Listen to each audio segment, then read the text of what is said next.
So who's on Zoom there? Hello? Hello, can you hear me? Who's on Zoom? There's Jay. Ooh, that's a pretty cool picture. Javian, is that you on Zoom? I see Jay, I see you, but...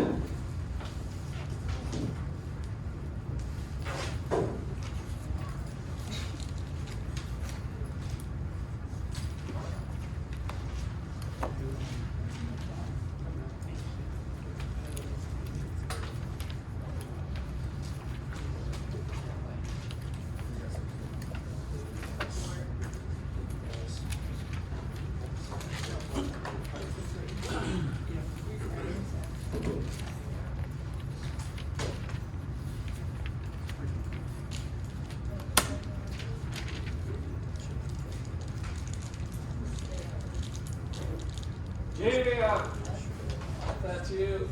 Is that you? Yeah. How come you're not in class? You got it.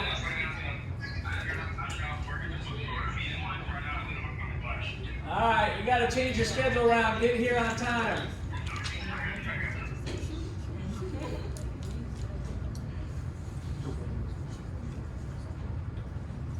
Okay, did everybody get this handout that I just passed around? Anybody not get one of these? This is straight out of your textbook. We got like a fire hose worth of stuff that we're going to, the way the authors design things, which is kind of cool, but there's a lot in there. So we want to kind of carefully piece it together as we look at the building of our macroeconomic model. So this is what we dipped our toe in yesterday. We talked about long run and short run aggregate supply and then aggregate demand. So I want to take a step back before we build on that today in setting up a little bit about how the world works. And so this is a short snapshot of thinking about the flows of funds and goods and services in the world, right? And we've done this already with our cigarettes thing. This is the way your author does it. It's called the circular flow diagram. And it just to get you thinking about what is this economic engine, economic machine of people kind of doing their own things to see what's best for themselves. So here we've got the households. So we've got people of all shapes and sizes, right? Kids, people in the labor force, out of the labor force, all the stuff we talked about, we're just lumping them into households. So just think of this as the general population. And hopefully the objective of the policymakers and other people is that they're thinking about the households over here as we change policies or adopt new ones. So over here, so this is, by the way, opposite of the one that we did. I wish this was flip-flopped the way I had it, but this is the way your author does it. And I didn't want to, I wanted you guys to have consistency as you go through your textbook. I always hated it when professors would kind of use different acronyms or different things, and it kind of leaves you a little foggy. So this is my first time going through this one, so you have to bear with me a little bit. But that's why I did it. So the basics are all the same of what we had before. So here we have, let's start with Walmart, right?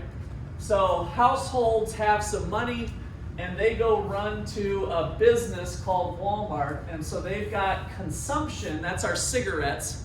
They're consuming stuff by going to the goods and services market, right? The market for final goods and services. And there's a supply and demand there of all goods and services. So this is like, when we're talking about GDP, the dollar value of all final goods and services produced within the nation's boundaries over the course of the year. How many trillion are we talking? A little bit off the top of our head? 20 trillion bucks. All is happening in markets, right? Where it's decentralized and there's a number of firms, thousands, millions of firms, and millions of consumers. And so we kind of have that all boiled down in a somewhat unfair way to say we're going to describe the whole doggone economy in terms of GDP with a kind of a simple supply and demand of stuff. And so that's one of the issues that we grapple with in macroeconomics. So we have to be careful that we're not getting maybe a little too proud of what we've done, because at the end of the day, it's limited in its applications, but it's going to be useful in making predictions. But we don't want to get too bold that we can do a lot with it. So we've got that going on up here. Down here, remember, the households own all of the resources: land, labor, capital, entrepreneurship. So this is the one thing I don't like about this one. I don't have like a flow of the quantity of resources. People are working 8-hour shifts, and then Walmart is paying the person $10 times the 8-hour shift is $80 worth of income coming across, right? That's all going on in the resource market. But there's all the resources. So it's land, labor, capital, entrepreneurship, all of those resources. But that's our supply and demand curve down here that generates income. The income of the nation, again, is around 20 trillion. What is it? Wages, rents, interest, profits, part of what we did when we calculated it last week in the last chapter. Okay, so that's kind of the two flows that are the basic ones that I like to hang my hat on at first. We can kind of think about society moving forward with businesses who really are part of the households, right? So it's people like you who go get their college degree, go to work for some business and do what they have a comparative advantage in, and then they're able to generate an income. With that income, they bring it back to their family. They run to Walmart for chicken wings, beer, and diapers, right? So that is kind of the majority of the flow, is what I like to think of in the circular flow. And that is where we get GDP is equal to the spending on final goods and services and the income of the people who are generating and supplying those resources. Okay, questions or comments there so far? It's kind of a big step overview before we're going to get into a lot of details today. All right, so then we got the government involved here. So they're purchasing some weapons of mass destruction and toilet paper for the White House, right? So that's our government spending there. So we got C and G, and then our investment is businesses. They might be buying some things to help their business. So this is the capital expenditures. By the way, I gave you guys your note if you want to jot down notes and then bring this to class, probably for at least the next 2 weeks, but stuff it in your box, in your book bag, and bring it to class. So we'll pull it off. So yeah, anybody who came in late? Anybody else? Again, this is right out of your textbook, but you can jot down some notes as we go through class today that might kind of tie it back so that you got something off the top of your head once you do it. So if I was going to jot down a note here, I would put I for investment. So we got C plus I plus G. So there's our C plus I plus G, right? So that's all flowing through the goods market so far. And one of the things we're going to learn today is that businesses borrow money to start businesses, right? That makes sense to you guys, doesn't it? So we need a building, we need to raise $200,000 because I have a startup company, I have a new whiz-bang idea for an app, but I need to get some things straight ahead of time. And so businesses end up being our borrowers.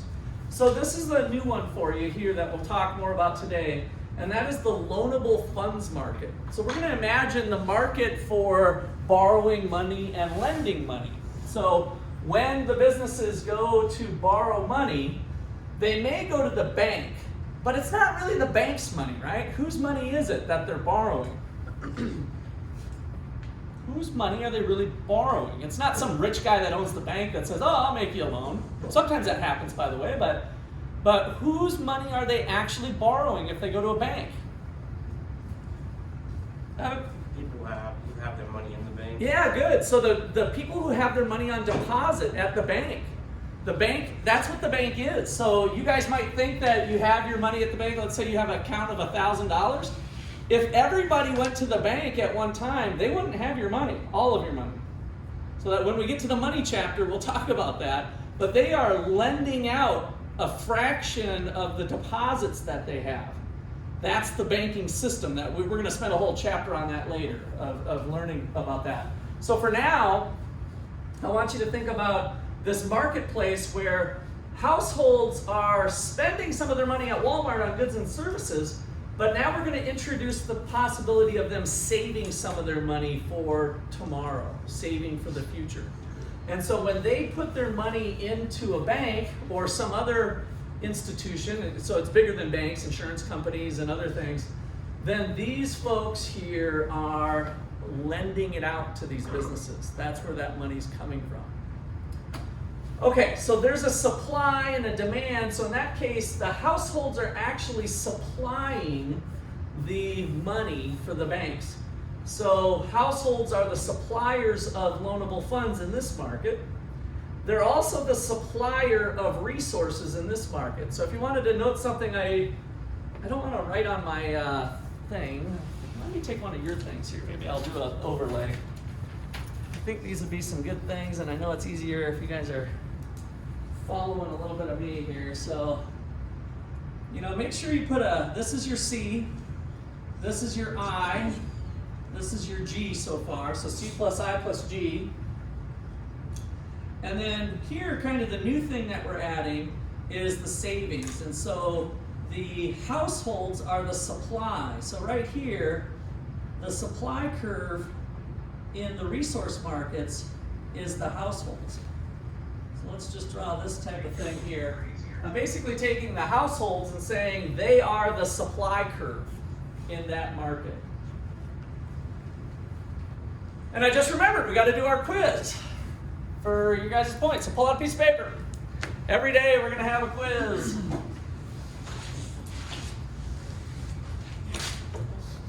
Let's see.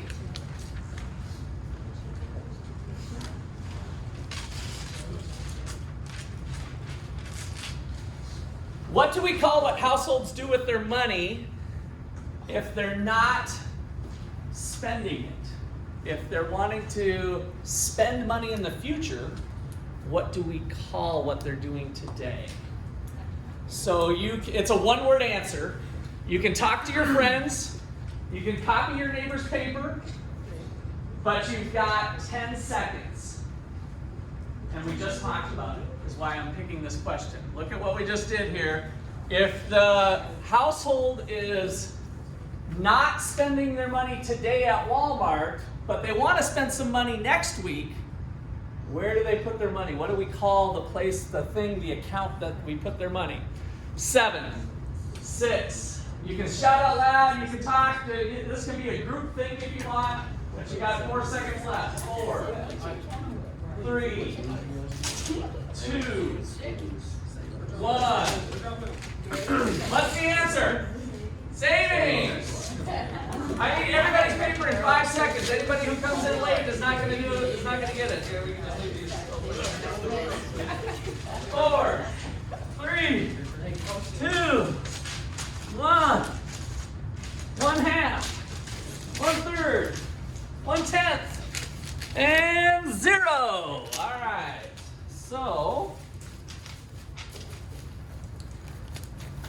So we're going to have something like that every day. You guys are going to be getting extra credit points, usually at the beginning of the hour, so that you guys have incentive to be here on time.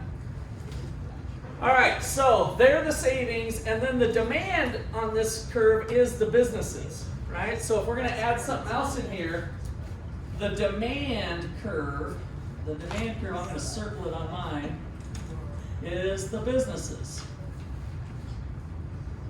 They are the demand curve. We kind of got this one down, I think, up here. This one's easy, right? The households, you're buying the chicken wings, you demand the chicken wings, and the supply is coming from Buffalo Wild Wings or whatever, right? So we got the business being the supply curve and the consumers being the demand curve, although that's going to get a little distorted as we progress on in this macro stuff. Okay, so that is our loanable funds market. Now, does the government collect enough money to pay for their spending each year? No, right? So the national debt comes about because each year the government runs a deficit. So they spend more money than what they're collecting in taxes, which means they have to borrow. So this line right here is borrowing for the budget deficit. So they are going to this fund too. people around the world could loan it to Elon Musk to put crap up in the space, right, and help us with the internet, or they could be loaning it to the government. Loan it to Elon Musk to put stuff up in space, or loan it to the government. Now, what's their decision based on? A lot of things that we'll get into later, right? Interest rates, how much money are they going to make, how much risk are they taking? I mean, guessing that Elon Musk sending stuff up into space is going to be a little riskier, maybe, than the government paying back their bills, although sometimes that's questionable. So this is part of the government deficit. So here, the government is a borrower in the loanable funds market. So they're part of the demand too. So let's kind of link this demand curve up to the government. And that's what this is doing here. The demand, because the government can't seem to collect enough taxes to pay for their spending, they participate in this market as well, in the loanable funds market. All right, and then last but of course not least is the rest of the world. So we got the foreign exchange market here. The foreign exchange market is what we're flushing our money through, because when we buy stuff from China, they don't want American dollars. That's not money in China. Does anybody know the currency in China? What is it? Did I hear somebody give it a whirl, or? Is it the yen or? Okay, I thought I heard somebody say yen, and that's close, but that's Japan. But it does begin with a Y. It's the yuan, Y-U-A-N. So it's kind of similar. So we got the Japanese yen, and we got the Chinese yuan.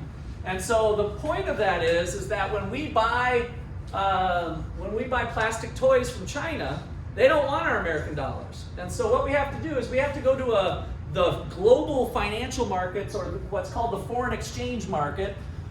So maybe you guys have seen this if you've been playing a little bit with Bitcoin or some other things that you can buy and sell currencies, right? You're participating in the foreign exchange market, or sometimes called the Forex market. So in the foreign exchange market, when we want to buy their stuff, we're going to bring our money right here. The households are going to have to exchange their money in foreign exchange.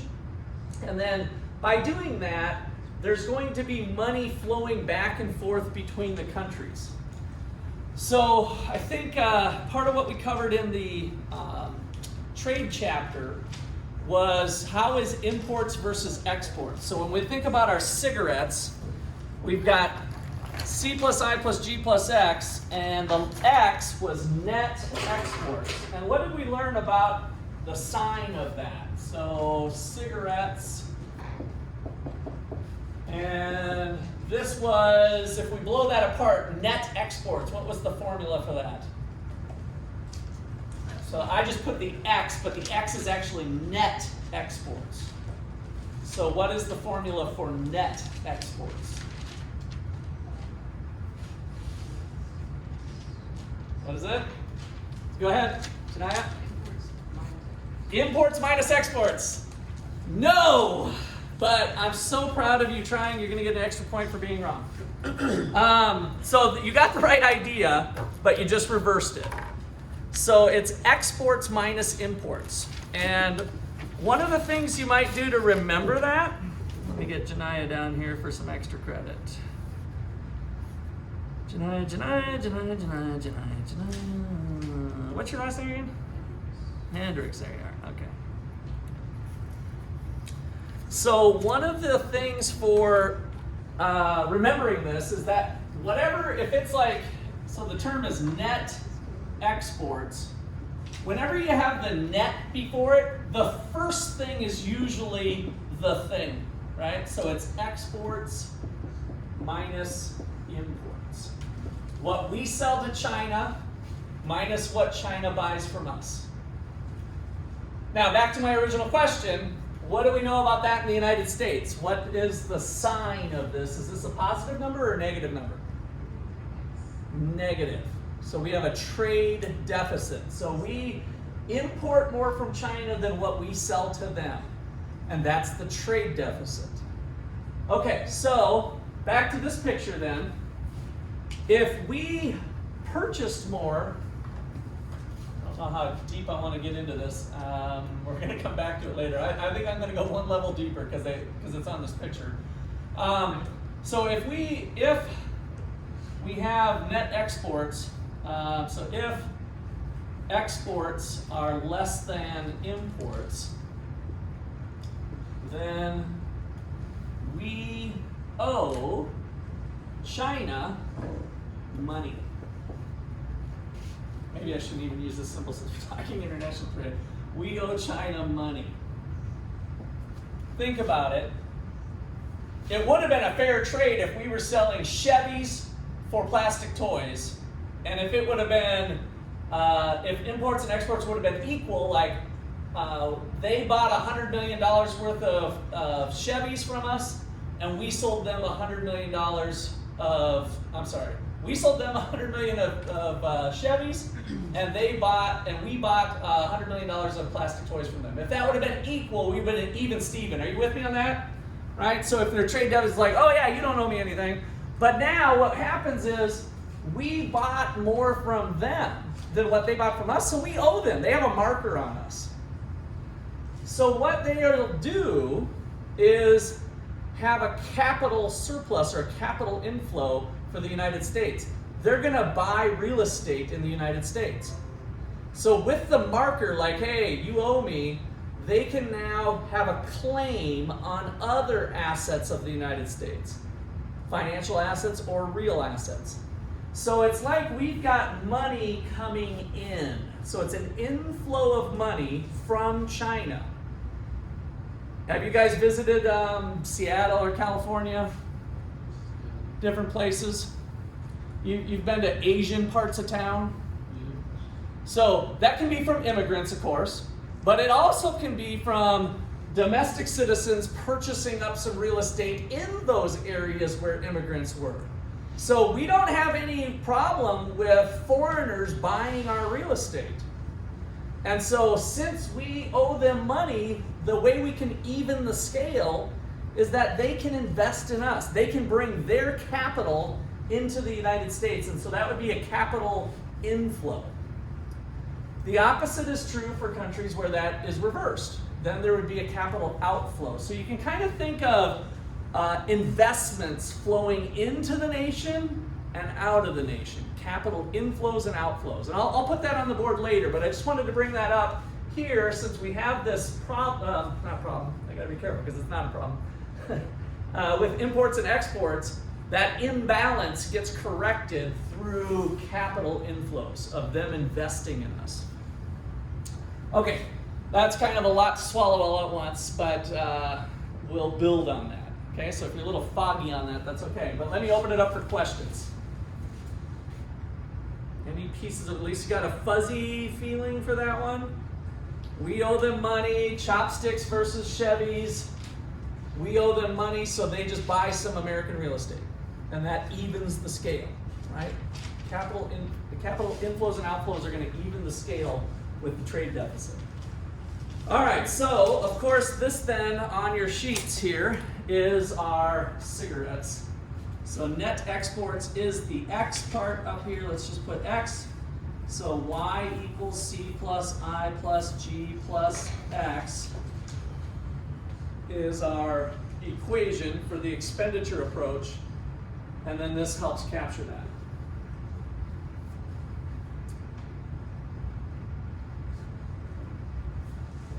So the last little piece to point out here for this is I want to think about your after-tax income being spent on either consumption or savings. Or we can think about your gross income. So notice for the household, let's look at what their possibilities are. They have their gross income, and they're either going to buy beer and chicken wings, C.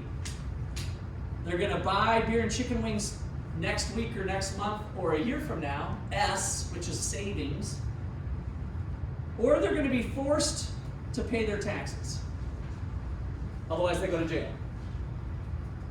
So these are the three avenues that we have with consumers doing something with their income. One of them is really by force, right? these are by choice. Can you guys choose how much to save for next week versus how many beer and chicken wings today? So this is all voluntary, this is involuntary. So we can rearrange this, the way we usually show this is y minus t is your after-tax income equals t plus s. And the reason we might show it that way is that this is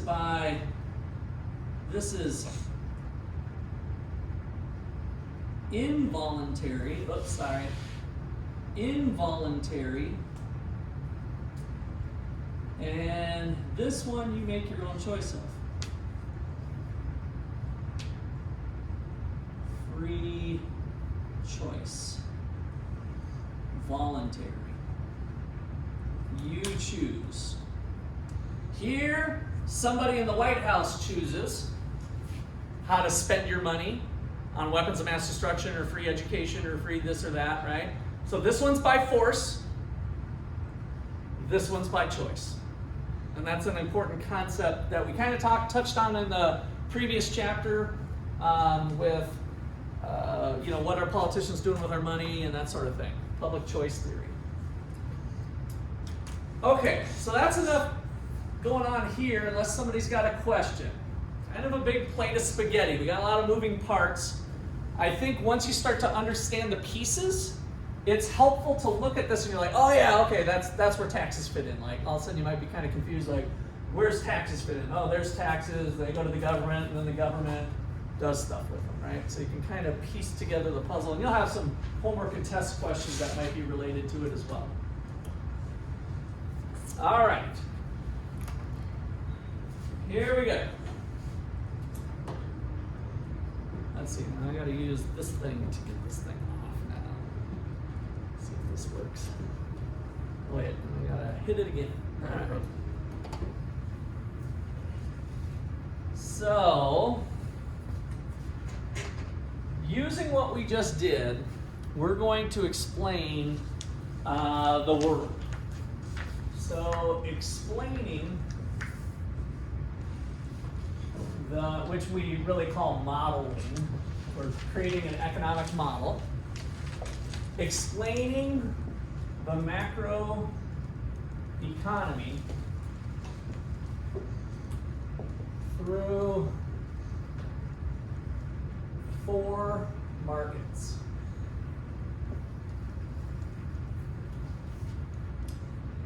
And then what I'm going to do now is kind of put all the 4 markets on there so that we have them all in one spot. As you guys work through the chapter, the author kind of sprinkles them through because it's kind of like learning from a fire hose here. But I like to think of the resource market and the loanable funds market up top. So we're going to do 4 markets like this. So give yourself plenty of room, kind of 4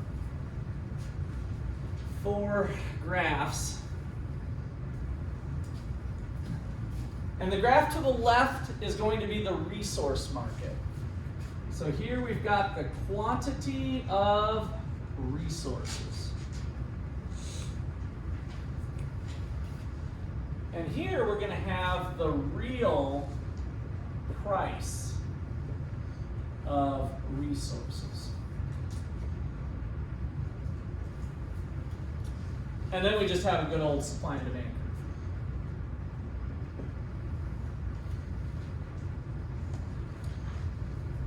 Now I want to pause there. When we hear the word real, what are we thinking? Real. We had real GDP, for instance. What were we talking about with real? Toby? Anything on real? Don't go to Google. We're going to work on it together here. So remember GDP was what? How would you describe what GDP is? Gross domestic product.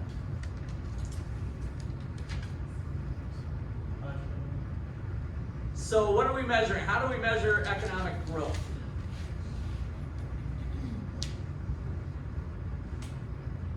Somebody want to give them a head? Quantities of stuff. So when we're thinking about how well we are, what's your favorite thing to eat?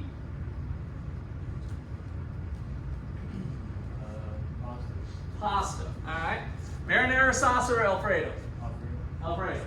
All right. So when we're thinking about Kobe's prosperity, his well-being, his welfare in society, if it's got larger amounts, a decent fraction of pasta in it, then he's happier, right?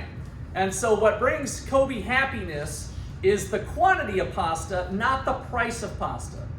So how much are you really eating of pasta is the thing that matters.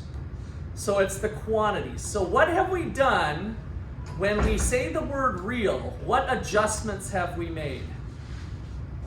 What adjustments have we made? What have we compensated for? Inflation. Good.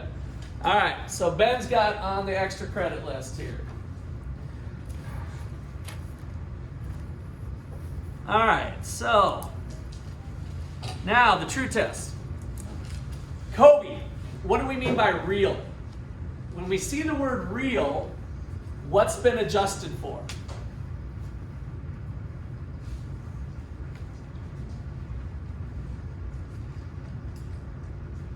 Ben, when we use the word real, what's been adjusted for? Inflation. Kobe, when we say the word real, what's been adjusted for? Inflation. Good. Emily, what have we adjusted for with real? Inflation. Right? So it's the quantity of stuff that we care about. We've squeezed out inflation. And so when we talked about the wage, the example that we did in class was that if you're making, I can't remember the exact example we had, but if you're making $22 an hour is what your boss is paying you, we can look at, well, what you're really being paid compared to last year, right? So if last year you were making, in 21, you were making $20 an hour, are you better off? Can Kobe eat more pasta with $22 an hour next year? What's the right answer to that, thinking about a little higher level of sophistication with inflation? Do we know for sure that Kobe can eat more pasta in 22? No. Andrew, why? Inflation might go high or low. Yeah, inflation would have been high or low. So this is about a 10% increase in pay. Yes? Give me a yes. Yes. So we have about a 10% increase in pay. But if the grocery stores had 15% inflation, can Kobe buy more pasta? No. So inflation's something to take into account. It's important to think about. So in this chapter, you should pay special attention to when the real word is used. So real always means adjusted for inflation. And that makes us able to talk about the things we care about, which is quantities. So key point. Real means inflation adjusted in macro class, or in macro terms. Inflation adjusted. We're focusing in on the quantities, not the prices. Still measured in dollars, by the way, but it's been the inflation factor's been adjusted. Jake. I do got a question. So on the way over here, I read the article that Joe Biden is not going to release the oil, but that from the oil reserve he's going to release. Well, thank goodness. Maybe he's come to a census. He said he's going to release up to 1 million gallons a day. Okay. And so how would that now? Is he backing off on what he said he was going to do before, or is he? I guess so, because in the article, like that's what it was saying that he's going to release. Okay, so let me just say, I'm going to give you a quick answer, but I don't want to get sidebarred on this too much. But so that's a government policy that we'll look at, that we'll put into this kind of framework. In that particular case, the amount of oil that the United States has is just a small fraction of the world supply. So it was really a big nothing burger when Biden announced that a month or two ago or whenever. when we were talking about releasing some oil supplies to keep gas prices down. It was a very tiny effect, like tiny, like it was a negligible effect. It was really a policy move to try to garner some support, like, hey, I'm doing something. I'm releasing the supply of oil. I'm helping gas prices. But it turned out to be a big nothing burger. So, but might be a policy that we can look at in this framework later as well. Things that might have had a bigger impact. We will look at this model to kind of make some predictions. Okay, good. Anything else? All right, so for here, we'll talk a lot about the labor, the quantity of hours, the quantity of labor, and then the real price of resources, the wage. All right, then over here, we're going to put that loanable funds. So this is the quantity of loanable funds. People being willing to loan their funds and people wanting to borrow funds. Loanable funds. And for the loanable funds market, at least globally, we'll be looking at the real interest rate. So here, for now anyway, we'll look at both, but I'm going to just put the interest rate down here. And then we've got some things to talk about today. What's the price of borrowing funds? Well, it's the interest rate. What's the price of supplying funds? The saving rate. So savers and borrowers coming together end up generating the price of borrowed money, and that is our interest rate here, which might be 6% or something, right? And then we have a quantity of loanable funds. So in equilibrium, just like in our equilibrium for beer and pizza, there's an amount of money that's being exchanged in the borrowing market. People are borrowing money, people are saving money. All right, so that's our loanable funds market. And then we've got our foreign exchange market. So the real world, the X in the cigarettes, we've got a supply and demand for foreign exchange. So here we're thinking foreign exchange. Dollars flowing out for imports or in for exports, either way. The exchange of funds. So this is the quantity of dollars being exchanged. So maybe we'll, just for purposes here, let's use the yen. You mentioned the yen. So this could be the quantity of yen. And up here is the exchange rate. So how do we buy yen? Hey, I want to buy some Toyotas. I need, Toyota's going to be a certain amount of yen, so I'm going to buy some yen to buy the Toyota, right? So I go to the foreign exchange market because the Japanese don't want my dollars. They want their currency, the yen, right? So we're going to have the price of yen expressed in dollars. And so the notation we'll use is E, which is the exchange rate, which shows a certain amount of dollars for every yen. Dollars per yen. And then we buy Toyotas, or we buy BMWs, or Mercedes, or Jaguars, or whatever we do, and we just go to the foreign exchange market to swap out our American dollars for their currency so that we can partake in global trade. All right, so these then really set up the pieces of the markets that characterize our C plus I plus G. So check it out. The C, part of the consumption, we can kind of think up here, but it goes in multiple places. But our income is generated in the labor market, right? So for most average Americans, they're going to work for somebody, they're getting a paycheck, and they're coming back. So they're making $75,000 per year. So they're taking that money then, and then they're going to go to Walmart, or they're going to go save some of that money, or they're going to buy foreign markets. But that's generated in the resource market. So income is generated in the resource market. And then here we're capturing that savings component, and here the exports. So this last piece of the puzzle is the one we started on. So I'm kind of circling back to where we left off on Tuesday. And this is the goods market.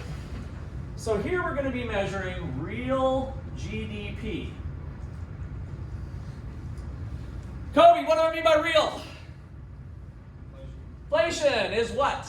Give me a little bit more. You're doing good. You're going to get extra credit for it just because I'm somewhat picking on you, but I'm not really trying to pick on you. I'm just trying to help. Inflation, what about inflation? Actually, I still got it up there. What do we mean by real?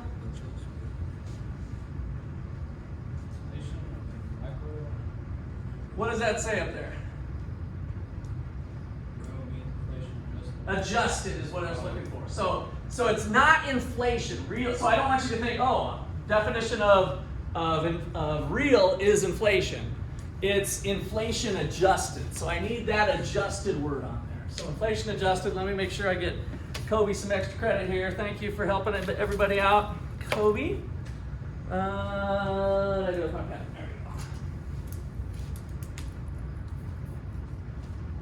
we go. All right. Okay, so that's the real part, which means we're really talking about the quantity of beer, chicken wings, blah, blah, blah, blah, right? And then we're looking at the average level of prices. So the price level is the average level that we spent some time on calculating and showing you some graphs and that sort of thing. And then we've got three things going on. The aggregate demand curve, the short run aggregate supply curve, and then we're just going to draw it right through the X here, the long run aggregate supply curve, which is where we left off last time. And then we were dabbling with some pot last time, if you remember. So we had Y pot.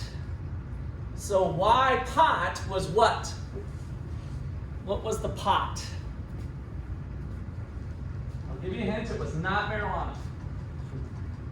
What was the pot?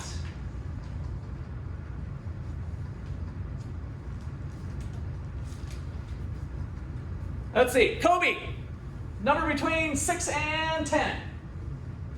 8. 1, 2, 3, 4, 5, 6, 7, 8. Evan. I wasn't here, so I honestly don't know.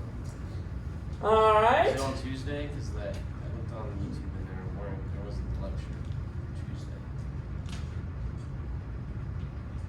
I think maybe it was because we still had the recording. There was a recording, but it wasn't the one off here because this thing was still broken. All right. I'm not going to let you totally off the hook, so don't breathe too big a sigh of relief here. So what are we measuring here? What is real GDP? Adjusted for inflation. Adjusted for inflation, all of the goods and services in the economy, right? So this is like, how many trillion in the United States, roughly?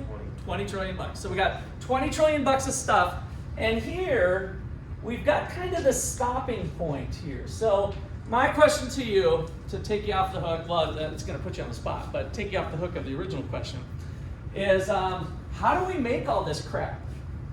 All of the crap in society, all the beer, all the chicken wings, everything that goes into making everything, which is a big laundry list of stuff.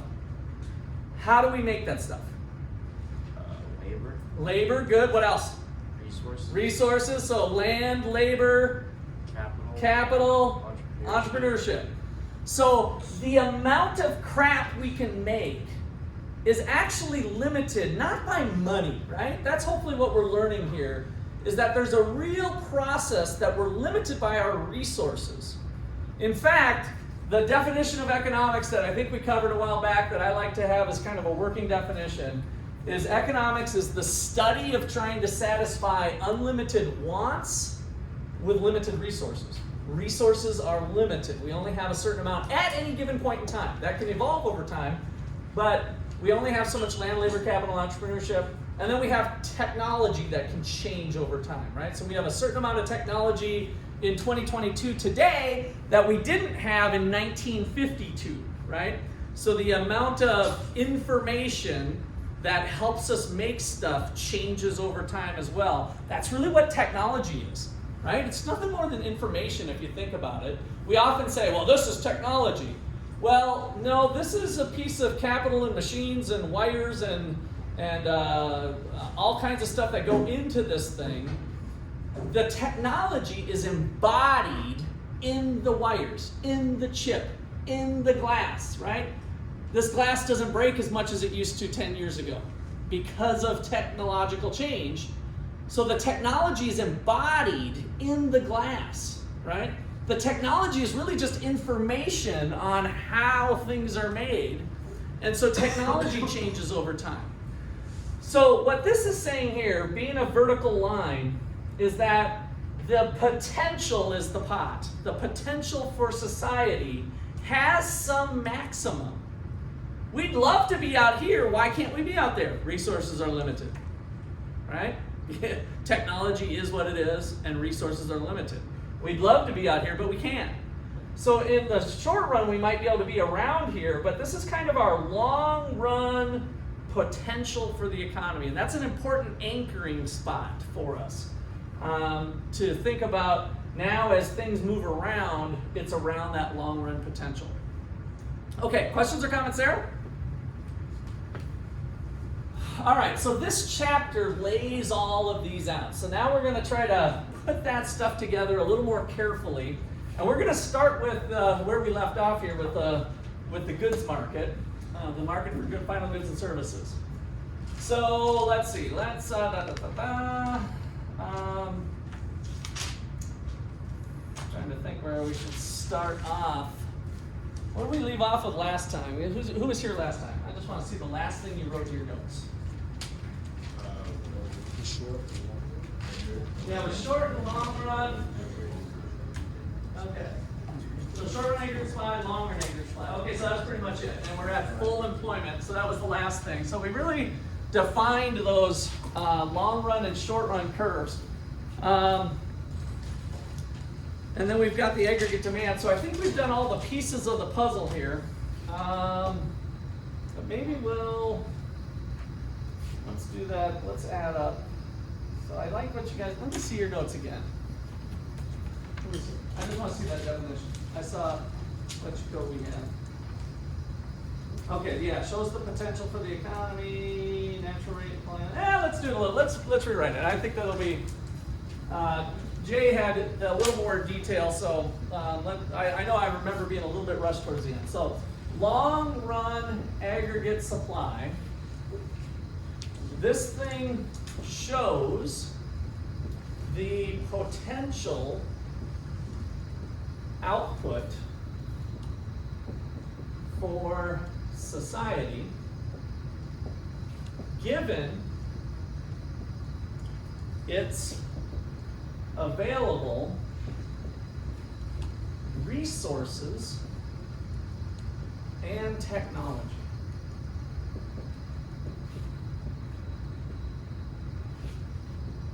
The long run aggregate supply curve shows the potential for the economy, and so this potential then is our YP, or Y pot, on the graph. And the key point is that it is independent of prices. So the key point here is that it is independent of the price level, which is what we're measuring on the vertical axis. That's why it's vertical, right? So it's like, well, what if prices were here? We'd still be at the potential. What if prices were here? We'd still be at the potential, right? We can't go beyond that. It doesn't matter what the prices are, and that's why we make such a big deal about filtering out the inflation effect, because the real prosperity comes down to those quantities. All right, short run aggregate supply. I'm going to try writing over here. Short run aggregate supply shows a possible trade-off. A possible trade-off between higher price level and real GDP.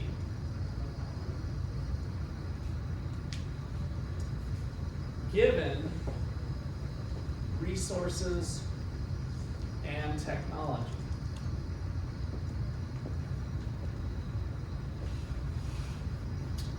In the short run.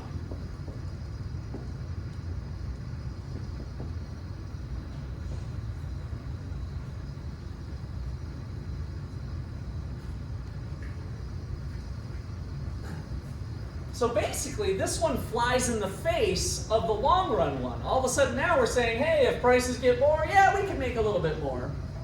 And I gave you the reason in your notes last time, but this is the most important part of this, so it's definitely worth putting in there again. And actually, let me see who's got it. Who's got it? First one to say it gets extra credit point. Hurry up. What? Short run. Why is this thing, what is held constant along here? Why is it upward sloping? There was something special.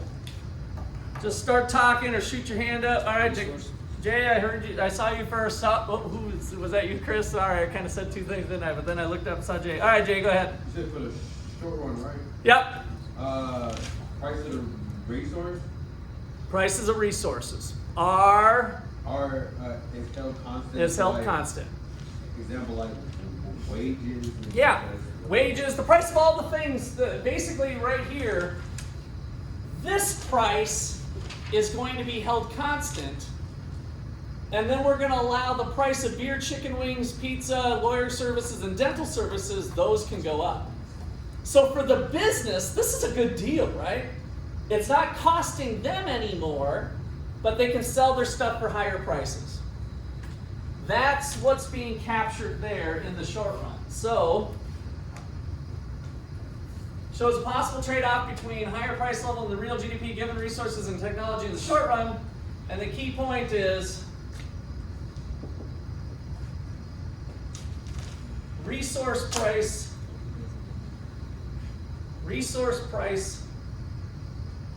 will eventually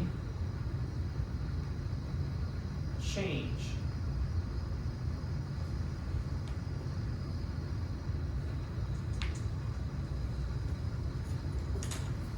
I'm going to start writing over here. I want to put some more on that. Resource prices will eventually change.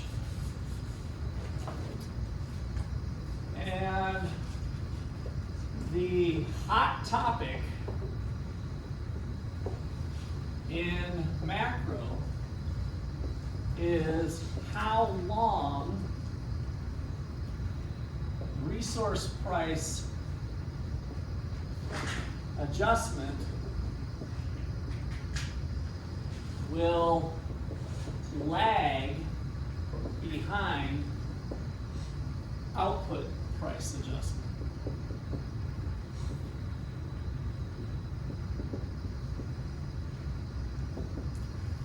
The hot topic in macro that we're going to explore in later chapters is, does that really exist? And if so, how long will it be? So let me make sure we're all clear on the story. So let's keep picking on Walmart a little bit. So all of a sudden, sales start to slow, like the volume of customers coming in starts to slow. What does Walmart observe for their inventories of goods? Is it up or down when less customers are coming through the door? What's happening to their inventory on their shelves? Luke? It's going up, right? So inventories are growing. Now, Walmart just looks at that and says, oh, we have a lot of diapers, we got a lot of beer, we got a lot of chicken wings. What do? Order less of them. Order less of them, and what do they do with their pricing? Lower it, right? They would lower it. Yep, I know. Sometimes it's hard to get the intuition going, right? So they would have a sale, right? We need to move some of this product. That might even be their first thing, is that they run a sale before they slow down their ordering process, because they're like, oh, well, why do we have a bunch of this stuff? Let's just lower prices. So there's an example of lowering prices. Now that's bad for Walmart, right? They don't want to lower prices. They're trying to maximize profits. They'd love to have prices stay high, but given this excess inventory, they lower prices. Do they lower people's wages right away? No. So it's like they lower the prices on the shelves, but they don't tell everybody, they don't send an email out to their employees, all right, sorry everybody, sales were a little off last week, so everybody's getting a 5-cent pay cut, right? So wages stay same for a while. Now, if things rebound and the next month sales are back up to normal, people never got a pay cut, and Walmart just goes on their business, right? They order more inventory, they adjust, the sale is off, the coupons are done, and prices are back to normal, and Walmart just chugs along. That was part of the risk of doing business, that they had the price of resources that they were kind of committed to, and then they just adjust price accordingly to do their business and make decisions day to day. Now, let me tell a little bit different story. Suppose that we've got the excess inventory and businesses are down, Walmart cuts prices, but then the next month business stays down. And then they're like, well, let's not order as much. We were ordering 100 units, let's cut that back to 75 units. And then they still have excess, and then we go to the next month. If this persists for a number of months, will Walmart eventually tell people, we're not hiring anymore? Maybe it starts off with a hiring freeze. Is that possible? Yeah. Would they possibly lay some people off? Not everybody, they got to keep some people. Yeah. Would they usually had wage increases. Would they possibly abandon those because times are down, right? So now all of a sudden the story I'm telling is that we've got the output prices leading the way, and then resource prices eventually adjusting at a slower pace. And so this timing is what the tension is in economics and predicting, is that what is this lag between output price adjustment and input price adjustment? So back to this picture, in the short run, it's possible if prices go up, you're not going to have a wage increase right away, right? So Walmart all of a sudden, oh man, things are flying off the shelves. Screw that sale, we're not going to do that. Let me kind of flip the story on you. Instead of business being down, business being up. Oh, let's order, call our suppliers, let's bring in more supply, right? We're making lots, so prices are high. Did my employees automatically get a 5% pay bump when things were going good right away for Walmart? No, right? They're still earning the same thing. They're happy to still have a job and all that's kind of normal.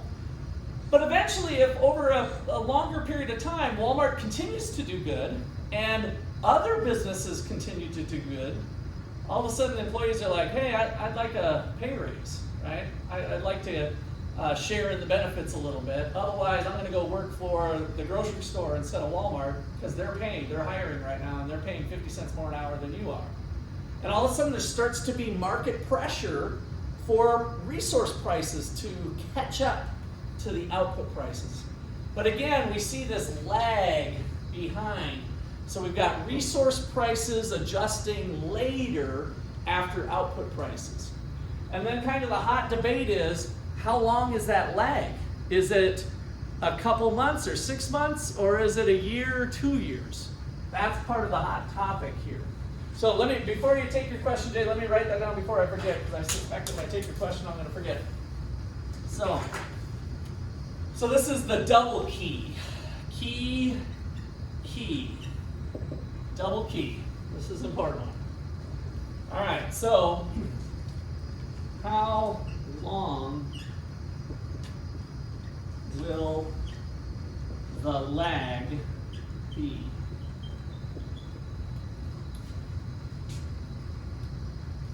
Different theories exist, and economists disagree.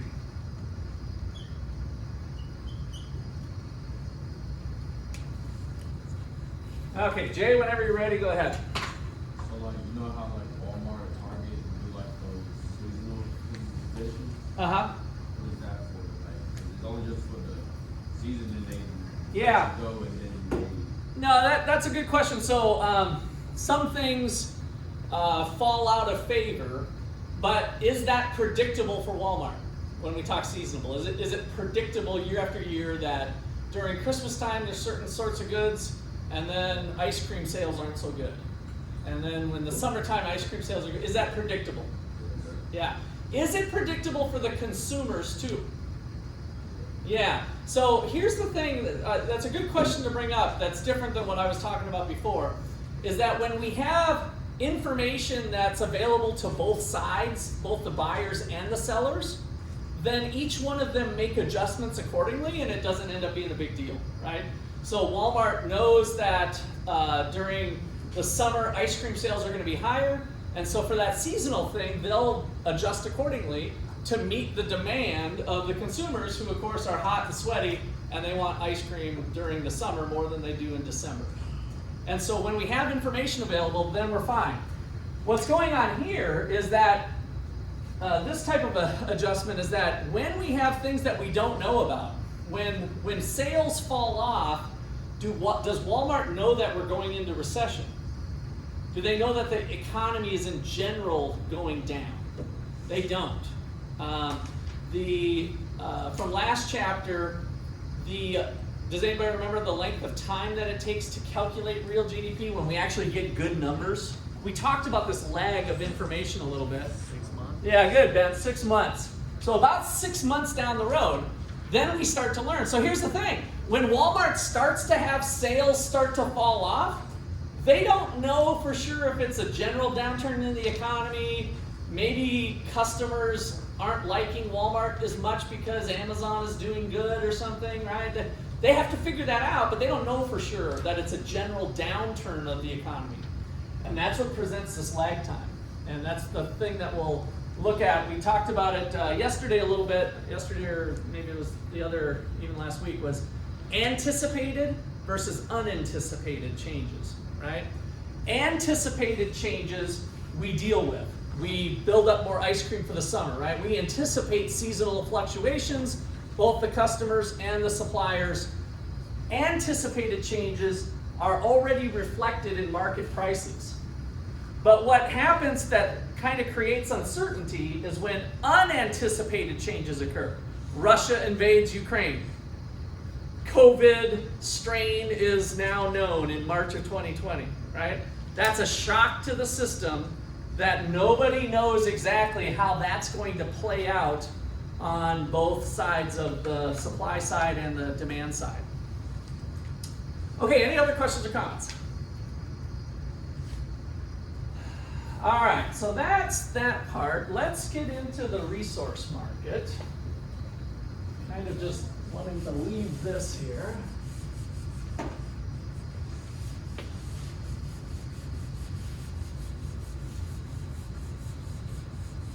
The resource market we kind of talked about, so there's not a lot to put in here, but we want to put few comments down on it.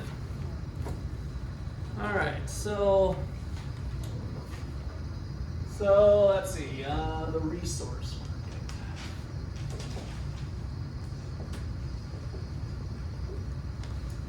market. So the resource market shows the interaction of resource sellers.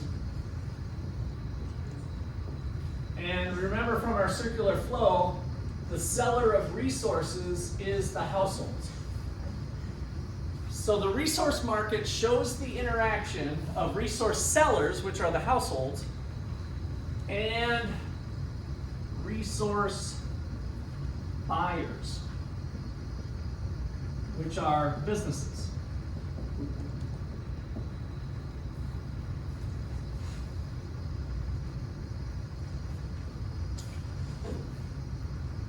Okay, so what are they basing their decisions on? Inflation-adjusted prices. So both buyer and seller are making decisions on quantity based on real prices. Real prices of resources.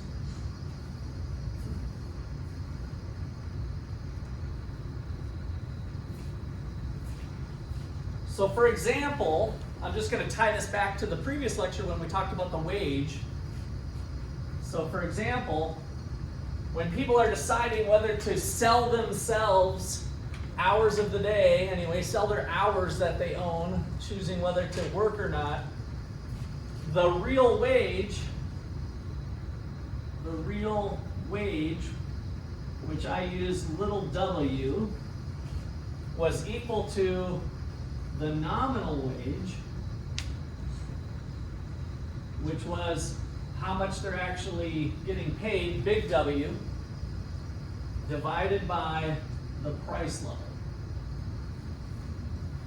So in the example we did in the previous class, a few classes back, it was the real wage. What am I really making in, let's say, 22?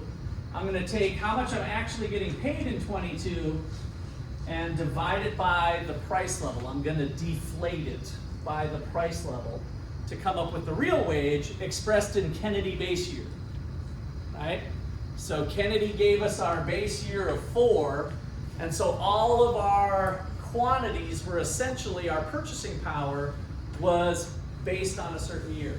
In the big chart I showed you guys Tuesday, I guess it was 1982 to 1984. Like all of the prices were based off of a time period in the past was our starting place, just so we could say, you know, how many more beers can I drink with my pay in 2022 versus 1984, right? It allowed you to say, if I'm making $50,000 in 2022, and it buys me a certain amount of beer, how much beer would $50,000 have bought back in 1984, right? So it allowed us to go back and forth in time and compare quantities. Very similar to the hours. I think you guys got some attention on the amount of work it took in 1919 versus 2019, right? The number of minutes of work. So we're trying to get into those real factors. Okay. I think that's good for labor. Let's jump into that. We kind of already talked a little bit about labor before. So that one's probably good for now. And I guess I'm not numbering this one. The loanable funds market. So the loanable funds market, that's this one here, brings together borrowers and lenders. So this brings together borrowers and lenders.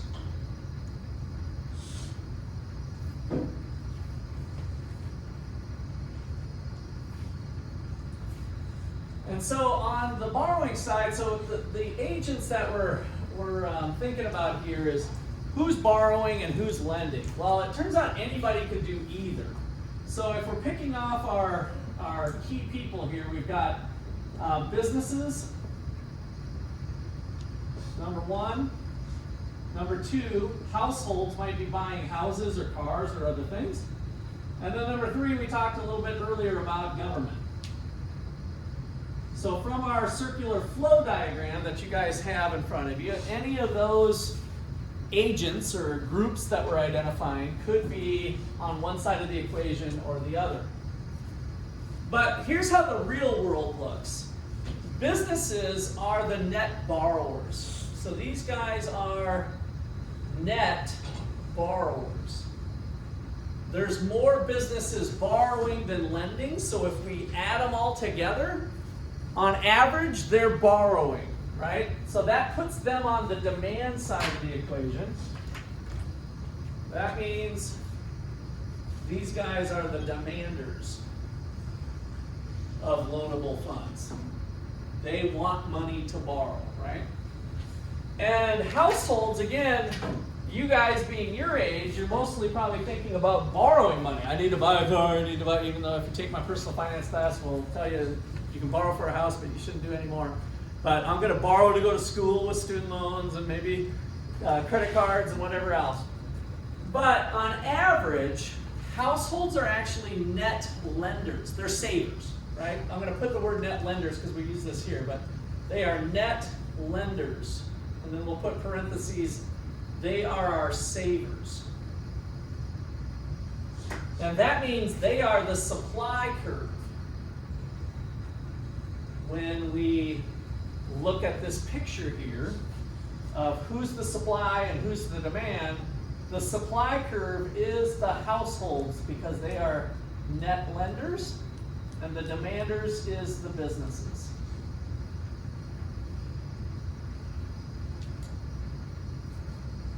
And then we mentioned it earlier, government, are they a borrower or a lender?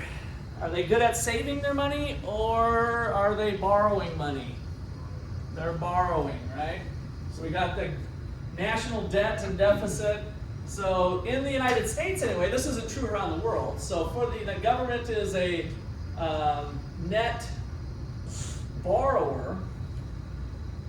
I'm going to use that same language because there is some parts of government that actually save some money and then some other parts that borrow money. And so overall, the different areas of government end up being net borrowers. And this is for the USA. If I go to China, they are a net lender. So they end up having more money to loan out. They're actually collecting enough that they can be a net lender. So if they're on the borrowing side, that puts them in the demand curve. And that's what we showed in our circular flow diagrams as well.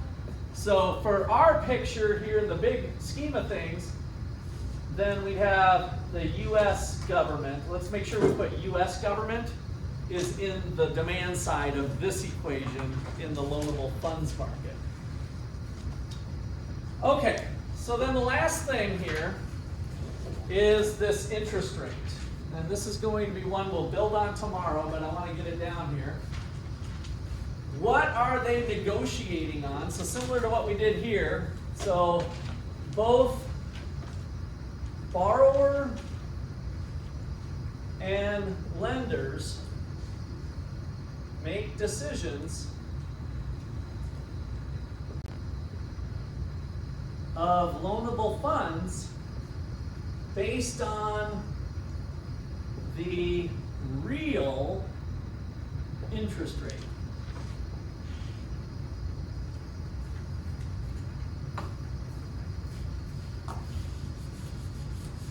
Based on the real interest rate.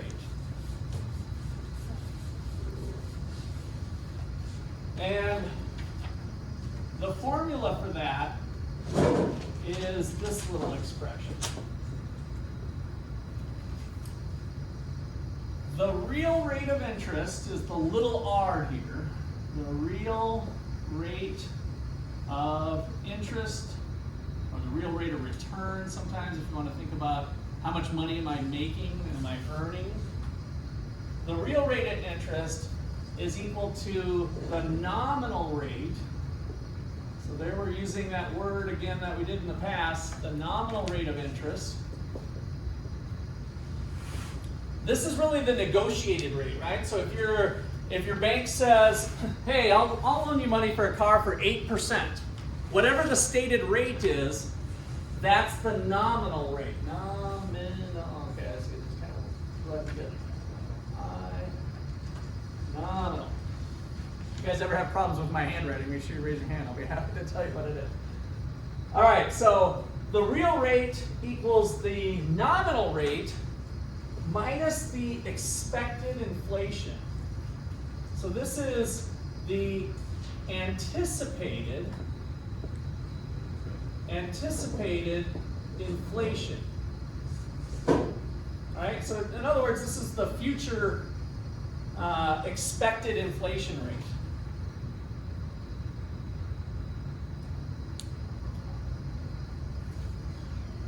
So for example, if the expected inflation rate equals 7%, and you make a deal with the bank for 9% for an interest rate, a nominal interest rate of 9%,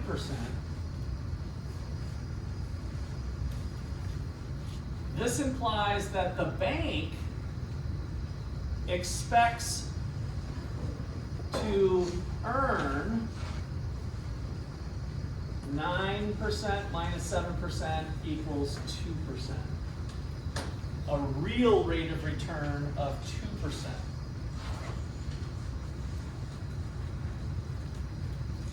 All right, we'll talk about that inflation adjustment a little bit more tomorrow. See ya tomorrow. That will be your first question tomorrow for your quiz at the beginning of class, so be ready. And help me remember that that's going to be your question.